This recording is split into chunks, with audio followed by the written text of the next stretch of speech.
تک اپنا پیغام پہنچاتا ہے، اپنا موقف پہنچاتا ہے، تو اب صرف یہ نہیں ہوگا کہ آپ پڑھیں گے، بلکہ اب یہ ہوگا کہ آپ اس بنو قابل پروگرام کے لیے مارکیٹنگ بھی کریں گے،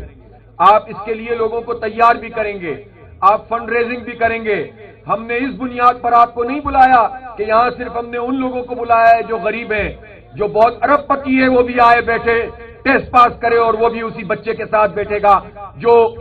ہے وہ 100 روپے بھی دینے کی صلاحیت نہیں رکھتا۔ تعلیم کا مطلب یہ ہوتا ہے کہ یہ سب کو ایک جگہ پر لا کر بٹھاتی ہے۔ تعلیم تجارت نہیں ہے، تعلیم کموڈٹی نہیں ہے، تعلیم خریدنے کی چیز نہیں ہے، یہ کانسیپٹ ہی غلط ہے۔ اس کانسیپٹ کو ہی دریا بٹ کرنا ہے انشاءاللہ تعالی ہمیں۔ اس لیے ہم سب کو فری پڑھائیں گے اور آپ سب اس کے سفیر بن جائیں گے، چراغ سے چراغ جلے گا، اور یہ کمیونٹی بیس پر اتنا بڑا کام ہوگا کہ خود پھر حکومت کو ہم مجبور کریں گے کہ جب ایک جماعت اسلامی یہ کام کر سکتی ہے، الخدمت یہ کام کر سکتی ہے، تو ریاست یہ کام کیوں نہیں کر سکتی؟ پورے پاکستان کے بجٹ کو اگر آپ دیکھیں تو وہ چاروں صوبائی بجٹ اگر آپ تعلیم کے ملا لیں اور وفاق کا بھی جو حصہ ہے، یہ 2000 ارب روپے بنتے ہیں، 2000 ارب روپے، تو یہ تعلیم پہ نہیں لگ رہے ہیں۔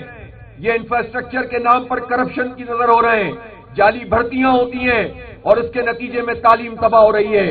یہ قوم کے پیسے ہیں، آپ موبائل کے کارڈ پہ بھی ٹیکس دیتے ہیں، آپ بجلی کے بلوں میں بھی ٹیکس دیتے ہیں، اور جب آپ ٹیکس دیتے ہیں تو ریاست کا یہ فرض بنتا ہے کہ وہ ہمیں تعلیم دے اور کوالٹی ایجوکیشن دے۔ اس لیے ہم اس جد و جہد کو آگے بڑھائیں گے۔ اب آئی ٹی کے حوالے سے یہ کہنا چاہتا ہوں کہ پاکستان میں بالکل مجھے 100% اتفاق ہے کہ خزانے یقیناً اللہ تعالیٰ نے ہمیں دیے ہیں، اور خاص طور پر اس صوبہ بلوچستان کو دیے ہیں۔ یہ خزانے موجود ہیں، یہ ہمارا اثاثہ ہے، لیکن اس سے بہت بڑا اثاثہ اور سرمایہ یہ جو برسر زمین خزانے اللہ تعالیٰ نے سامنے لا کر رکھ دیے ہیں ان نوجوان بچوں اور بچیوں کی صورت میں، یہ ہمارے لیے بہت بڑا سرمایہ ہے، اور اس سرمایہ کی قدر کرنا بھی ان سب کی ذمہ داری ہے جو آج کل منرلز کے لیے بہت پریشان ہو کر ادھر ادھر گھوم رہے ہیں۔ ان منرلز کو تو دیکھیے، ان معدنیات کو تو دیکھیے کہ جو یہ صلاحیت رکھتے ہیں کہ اگر آپ انہیں امپاور کریں گے آئی ٹی میں، تو پاکستان میں اس وقت آئی ٹی کی فیلڈ میں صرف 3.2 ارب ڈالر کی ہماری ایکسپورٹ ہے، جو اس وقت پوٹینشیل رکھتی ہے۔